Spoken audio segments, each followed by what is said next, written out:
29 June 2014 সাল আমরা north ক্যারোলাইনাতে আসছি। মজ্জেম ভাইয়ের নামে একজন আমাদের অত্যন্ত বন্ধু এবং রাজশাহী ইউনিভার্সিটিতে একসঙ্গে আমরা লেখাপড়া করেছিলাম।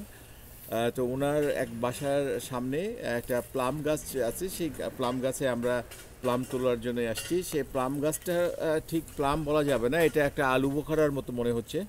অসংখ্য প্লাম ধরে আছে, এই যে আমি দেখাচ্ছি আপনাদের, প্রত্যেকটা ডালের ফাঁকে ফাঁকে অসংখ্য সুন্দর সুন্দর লিচুর মতো, এবং এটা সুস্বাদু এবং ভিতরে লাল রং। রোজা বলে আমি আজকে খেয়ে দেখাতে পারতেছি না। তো আমরা ইলা আসছে আমার সঙ্গে, লিনা, এবং আমরা সবাই এটা এনজয় করতেছি। তো আমরা এটা ভিডিও করলাম সবাইকে দেখানোর জন্য যে গাছটার স্ট্রাকচারটাও খুব বড় না, কিন্তু ঝোপা হয়ে গাছটা সুন্দরভাবে গাছটা আছে, এবং অসংখ্য প্রত্যেকটা ডালের ফাঁকে ফাঁকে এই প্লামগুলো ধরে আছে। তো আমরা এটা রেকর্ড করলাম আজকে আনোয়ার মুকুল, নর্থ ক্যারোলাইনা।